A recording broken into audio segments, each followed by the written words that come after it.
बिस्मिल्लाहिर्रहमानिर्रहीम अस्सलाम वालेकुम। वेलकम स्टूडेंट्स, उम्मीद करता हूँ आप सब खैरियत से होंगे। बच्चों, आज हम चैप्टर 21 क्वांटम फिजिक्स के 8th लेक्चर के अंदर टॉपिक 21.8 हाइजेनबर्ग अनसर्टेनिटी प्रिंसिपल को समझेंगे।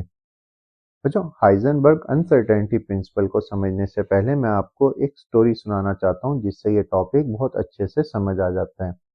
हमने फर्ज करें रात को एक बिल्ली को पकड़ना है और रूम के अंदर अंधेरा है और हमारे हाथ में टॉर्च है। बच्चों, जैसे ही हम टॉर्च को चलाएंगे, लाइट ज़्यादा होने की वजह से हमें बिल्ली की लोकेशन यानी उसकी पोजीशन समझ आ जाएगी कि बिल्ली इस वक्त कहाँ पर मौजूद है। लेकिन लाइट को देखकर बिल्ली जो है वो भागना स्टार्ट कर देगी, जिससे उसकी स्पीड चेंज हो जाएगी। अगर बच्चों हम टॉर्च कम चलाते हैं, मतलब कम लाइट ऑन करते हैं उस रूम के अंदर, तो लाइट कम होने से हमें पोजीशन क्लियर नहीं होगी बिल्ली की और मोमेंटम भी ज्यादा चेंज नहीं होगा, क्योंकि बिल्ली लाइट को देखकर भागेगी नहीं। इसी तरह बच्चों, जब हम किसी चीज को देखना चाहते हैं, जैसे इलेक्ट्रॉन को देखना चाहते हैं, तो हम लाइट उसके ऊपर फॉल करते हैं और लाइट हम टकरा कर हमारी आंख में आती है। अगर बच्चों हम हाई इंटेंसिटी की लाइट उसके ऊपर फॉल करते हैं तो बच्चों हमें उस फोटोन की पोजीशन तो नजर आ जाएगी, लेकिन हाई इंटेंसिटी होने की वजह से इलेक्ट्रॉन उस एनर्जी को अब्जॉर्ब करेगा और अपनी पोजीशन को चेंज कर लेगा, जैसे बिल्ली ने लाइट को देखकर कमरे में भागना शुरू कर दिया था। और अगर बच्चों हम लाइट कम यूज करते हैं तो हमें पोजीशन क्लियर नहीं होगी और मोमेंटम उसका जो डिस्टरबेंस है वो कम रहेगी। क्योंकि बच्चों हमारे पास जो बड़े पार्टिकल होते हैं, फर्ज करो हमारे पास इसकी जगह पर एक बॉल थी, एक बड़ा पार्टिकल था। बड़े पार्टिकल से लाइट टकराकर हमारी आंख में आती तो हमें इजीली उस बड़े पार्टिकल यानी बॉल का मोमेंटम और पोजीशन इजीली क्लियर हो जाता है। लेकिन छोटे पार्टिकल्स में प्रॉब्लम ये होती है कि छोटे पार्टिकल के ऊपर जब लाइट पड़ती है, लाइट को एब्जॉर्ब करके मूव करना स्टार्ट कर देते हैं, जिसकी वजह से हम उनको इजीली प्रिडिक्ट नहीं कर सकते कि वो कहाँ पर मौजूद हैं। और इसी चीज को हम हाइजेनबर्ग अनसर्टेनिटी प्रिंसिपल कहते हैं कि हम at a time exact position और एग्जैक्ट मोमेंटम फाइंड आउट नहीं कर सकते।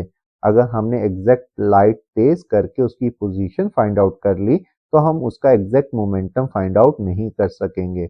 और अगर हमने लाइट कम करके उसका मोमेंटम फाइंड आउट कर लिया एग्जैक्ट, तो हम एग्जैक्ट उसकी पोजीशन फाइंड आउट नहीं कर सकते।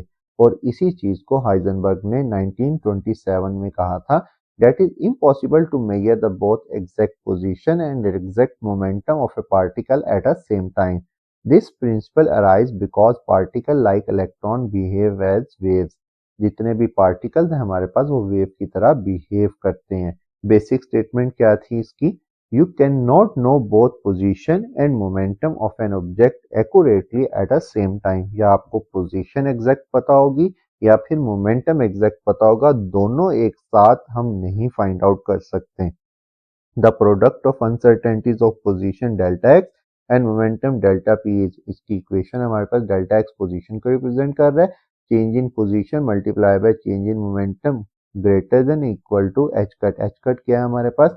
ये प्लांक्स कांस्टेंट को अगर हम 2 पाई पे डिवाइड करें तो वो एच कट के इक्वल होता है, और इसकी वैल्यू होती है हमारे पास 1.054 multiply 10 raise to power -34 joule second. और इसको एक्सप्लेन कैसे करेंगे? To see small object we need short wavelength photon. जैसे हमने एक स्मॉल ऑब्जेक्ट को देखना होता है तो हमें स्मॉल वेवलेंथ चाहिए होती है उसको देखने के लिए। But high energy photon hit electron with more force, और जब फोटोन इलेक्ट्रॉन को हिट करता है तो उसका मोमेंटम डिस्टर्ब हो जाता है, वो पहले से मुख्तलिफ मूव करना स्टार्ट कर देता है। Disturb their momentum, momentum become uncertain.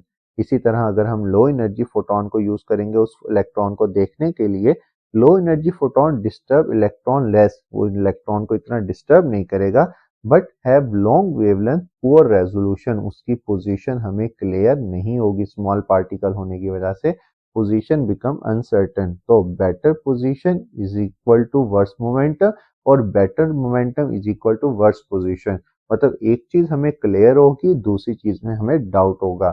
और इसी तरह बच्चों हाइजेनबर्ग अनसर्टेनिटी प्रिंसिपल की दूसरी स्टेटमेंट के अंदर हम कहते हैं, when the time during which the measurement is made is limited, then change in frequency greater than equal to 1 divided by delta T. लेकिन बच्चों अगर हम यहाँ पर E is equal to H F से f की वैल्यू निकालें तो बेटा ये होगा delta E is equal to delta T greater than equal to H cut. ये हमें क्या बता रहा है? ये बता रहा है A particle existing for short time has larger uncertainty in energy। जिसका टाइम शॉर्ट होगा उसकी चेंज इन एनर्जी क्या होगी, ज्यादा। और अगर पार्टिकल लॉन्गर टाइम के लिए एग्जिस्ट करेगा तो उसकी वेल डिफाइंड एनर्जी होगी। और बच्चों ये था आज का लेक्चर। लेक्चर अच्छा लगा हो तो लाइक और सब्सक्राइब करना मत भूलिएगा। थैंक यू, खुदा हाफिज।